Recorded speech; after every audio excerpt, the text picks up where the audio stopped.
Hello दोस्तों, कहानी की इस नई सीरीज़ में हम लेकर आए हैं आपके लिए एक और नई कहानी।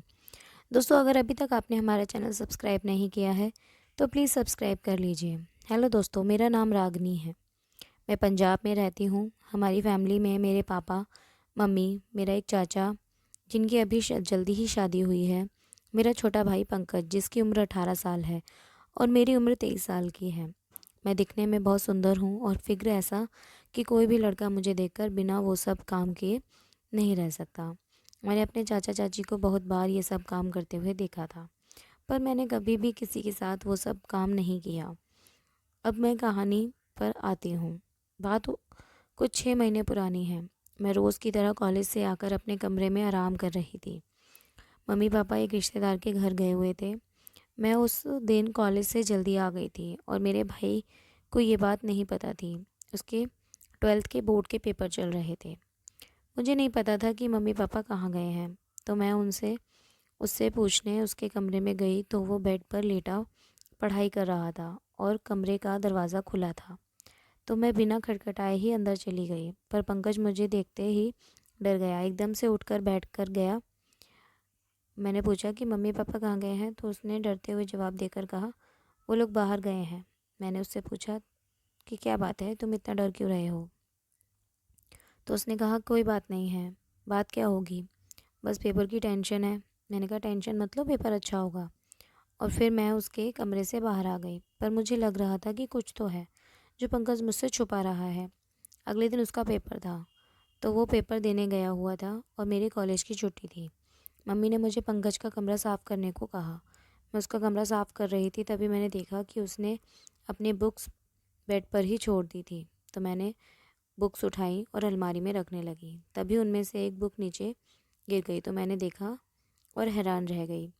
वो एक गंदी किताब थी और उसमें लड़कियों की गंदी तस्वीरें थी तथा वो सब काम करने के बारे में बताया गया था। फिर मुझे समझ में आया कि जब मैं एक दिन पहले कमरे में गई तो वो इस तरह डर क्यों गया। पहले तो मुझे बहुत अजीब लगा, फिर मैंने सोचा कोई बात नहीं। मैंने इस बारे में किसी को नहीं बताया, पर मेरे मन में मेरे भाई पंकज के लिए भावनाएं बदलने लगी। हमारे यहाँ लड़कियाँ सिर्फ सूट ही पहनती हैं, तो अब मैंने पंकज के सामने बिना दुपट्टे के जाना शुरू कर दिया। मैं भी उसको देखना चाहती थी कि वो कुछ नहीं बोला। इसी तरह कई दिन गुजर गए, पर वो गोल गोल मोटे संतरों को देखता और घूरता था। अब मुझे मज़ा आने लगा। तब तक मेरे मन में वो सब काम करने का इरादा नहीं था। फिर एक दिन अचानक किसी रिश्तेदार की मृत्यु हो गई, तो मम्मी पापा को वहाँ जाना पड़ा। उस दिन मैं और पंकज घर में अकेले थे। उस दिन जब मैं कॉलेज से आई तो अपने कमरे में जाकर लेट गई। थोड़ी देर बाद मैंने महसूस किया कि पंकज छुप कर मुझे कमरे के बाहर से देख रहा है। मैंने भी अपनी कुर्ती थोड़ी ऊपर को की, जिससे मेरा पेट नज़र आने लगा और फिर मैं सोने का नाटक करने लगी। थोड़ी देर में पंकज अंदर आया और धीरे से मेरे बेड पर आकर बैठ गया। उसे लग रहा था कि मैं सो रही हूँ, पर मैं तो जाग रही थी। मैंने कहा, भाई क्या हुआ, यहाँ कोई काम है? तो वो बोला, काम तो तुझे पता ही है, जिसके लिए तुम इठलाती चल रही हो। मुझे सब पता है तुम क्या करना चाहती हो। मैंने कहा, क्या कहना चाहते हो? पहले दरवाज़ा बंद कर लूँ, रुक फिर बताता हूँ। फिर पंकज जल्दी से दरवाज़ा बंद करके आया और बोला, मैं तुमसे एक ज़ोरदार क्रिकेट मैच खेलना चाहता हूँ। मैंने कहा, लेकिन भाई मैं तो आपकी बहन हूँ, ऐसा मत करो। और मैं अभी वो सब करने के लिए तैयार नहीं हूँ। पर वो कहाँ मानने वाला था। फिर उसने मस्त वाला क्रिकेट खेलना शुरू कर दिया। पंकज ने खूब छक्के चौके लगाए। मैं पहली बार खेल रही थी। मैंने भी आज खूब खेला और मज़ा लिया।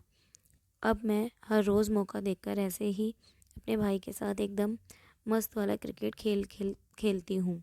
तो दोस्तों, ये कहानी आपको कैसी लगी हमें कमेंट करके ज़रूर बताएं और हमारे इस चैनल को सब्सक्राइब ज़रूर करें और इस कहानी को अपने दोस्तों के साथ शेयर ज़रूर करें। धन्यवाद।